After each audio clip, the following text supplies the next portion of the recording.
சென்னை அண்ணா அறிவாலயத்தில் அமைச்சர் ரகுபதி செய்தியாளர்களை சந்தித்து வருகிறார். அந்த காட்சிகளை தற்பொழுது பார்க்கலாம். அதற்கு பிறகு அவர் நீக்கப்படுகிறார். இப்படி போதைப் பொருள் சப்ளை செய்கின்றவர்களையே தன்னுடைய கட்சியிலே வைத்துக்கொண்டு அதற்கு காரணமாக எஃப்ஐஆர் போடக்கூடிய குற்றவாளிகளை கூட தன்னுடைய கட்சியிலே வைத்துக்கொண்டு இன்றைக்கு தமிழ்நாட்டிலே போதைப் பொருள் நடமாட்டம் அதிகம் என்கிறார். தமிழ்நாட்டில் எங்கேயுமே போதைப் பொருள் உற்பத்தி கிடையாது. காண்ட்லா துறைமுகம் என்று குஜராத்தில் இருக்கிறது. அதானியுடைய துறைமுகம் சுதந்திரமான துறைமுகம். அங்கிருந்து தான் நிறைய போதைப் பொருள்கள் வெளியே வருகின்றன என்பது அகில இந்திய ரீதியிலேயான குற்றச்சாட்டு. அதனுடைய கடைமடை பகுதி தான் தமிழ்நாடு. எனவே இந்தியாவினுடைய பல்வேறு மாநிலங்களிலே அந்த போதைப் பொருட்கள் பல அளவுக்கு சென்றிருக்கும். ஆனால் தமிழ்நாடு என்பது கடைப்படை பகுதியாக இருப்பதாலே நம்முடைய காவல்துறையும் அங்கே உள்ள செக் போஸ்ட் போன்றவற்றிலும் இயன்ற அளவுக்கு தடுத்து நிறுத்தி இருக்கிறோம். அந்த தடையை மீறி ஒரு சில போதைப் பொருட்கள் தமிழ்நாட்டுக்குள்ளே வந்திருக்கலாம். அதையும் இன்றைக்கு காவல்துறை கண்டுபிடித்து அவர்கள் மீது வழக்குகளை போட்டு கொண்டிருக்கின்றோம். இன்னொரு சொல்றார், பள்ளிக்கூடத்துக்கு அருகிலே போதைப் பொருட்கள் விற்கப்படுகின்றன என்று. எங்கேன்னு சொன்னால் உடனடியாக நாங்கள் நடவடிக்கை எடுக்க தயாராக இருக்கிறோம். ஏன்னால் எங்களுடைய காவல்துறையினர் எங்கள் மாண்புமிகு தமிழ்நாடு முதலமைச்சர் அவர்கள் பள்ளி கல்லூரிகளுக்கு அருகிலே இருக்கக்கூடிய கடைகளிலே போதைப்பொருள் நடமாட்டம் இருக்கிறதா என்பதை கண்டு அது மீது உடனடியாக நடவடிக்கை எடுக்க வேண்டும், அதை தடுக்க வேண்டும் என்று கட்டளையிட்டிருக்கிற முதலமைச்சர் தான் மாணவர்கள் மீது பாசம் கொண்டிருக்கிற நம்முடைய தமிழ்நாடு முதலமைச்சர் அவர்கள் ஆவார்கள். இப்போ சொல்கிறார் 276 படுகொலைகள் இந்த 75 நாளில் நடந்துச்சுன்னு. அவங்க ஆட்சியில் எத்தனை என்பதை அவர் சொல்ல முடியுமா?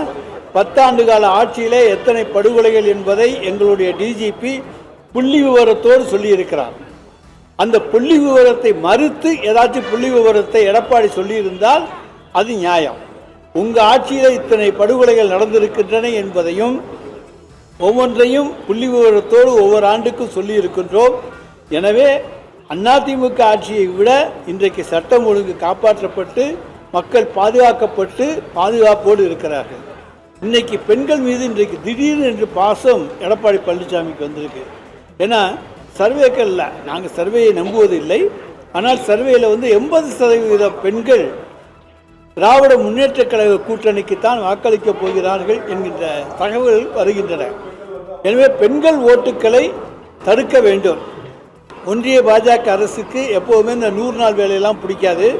பெண்கள் சம்பாதிப்பது, சுய வேலை வாய்ப்பு திட்டத்தின் மூலமாக சம்பாதிப்பது, இதெல்லாம் அவர்களுடைய எஜமானரான பாஜகவுக்கு பிடிக்காது.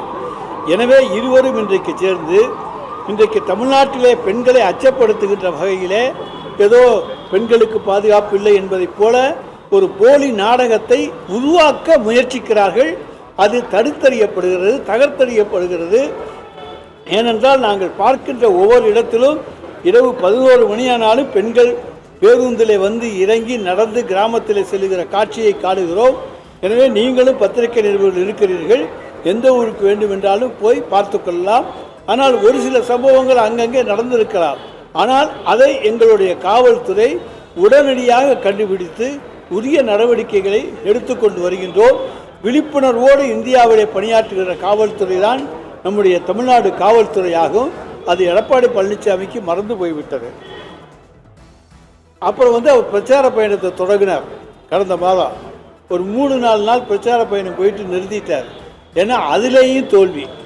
பிரச்சார பயணத்தில் தோல்வி கண்ட ஒரு தலைவர், அரசியல் தலைவர் இருக்கிறார்னா அது எடப்பாடி பழனிசாமி தான். இப்போ திருப்பி தொடங்க போகிறேன்னு சொல்லியிருக்கார். காரணம் எலெக்ஷன் போய்த்தான் ஆகணும், அதனால போவார். ஆனால் மக்கள் எடப்பாடி பழனிசாமியையோ அவர்களுடைய கொள்கையோ நம்ப தயாராக இல்லை. அங்கே இருக்கக்கூடிய அப்பாவி தொண்டர்கள் இன்றைக்கு கஷ்டப்பட்டு கொண்டிருக்கிறார்கள். இப்படிப்பட்ட மோசமான தலைமை நமக்கு வந்துவிட்டதே என்று வருத்தப்பட்டு கொண்டிருக்கிறார்கள். அங்கே இருக்கக்கூடிய பலர் வெளியேறிவிட்டார்கள். எனவே இன்றைக்கு கட்சி ஊசலாடி கொண்டிருக்கிறது.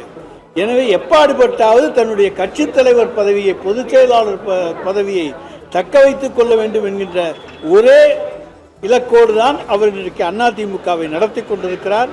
தேர்தலில் வெற்றி பெற வேண்டும் என்கின்ற ஆர்வமோ எதுவும் அவருக்கு கிடையாது.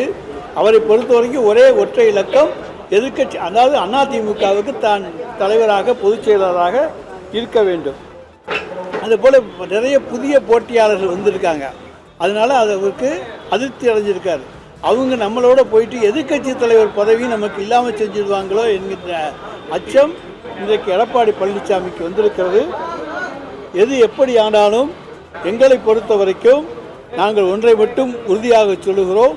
வரப்போகிற தேர்தலிலே எங்களுடைய மாண்புமிகு தமிழ்நாடு முதலமைச்சர் அவர்கள் சொன்னதைப் போல 200 தொகுதிகளுக்கு மேலே எங்களுடைய கூட்டணி வெற்றி பெறுவது உறுதி. அந்த அளவுக்கு எங்களுடைய கூட்டணி நல்ல பலம் வாய்ந்த கூட்டணி, மக்களிடத்திலே இன்றைக்கு வரவேற்பை பெற்றிருக்கிற கூட்டணி.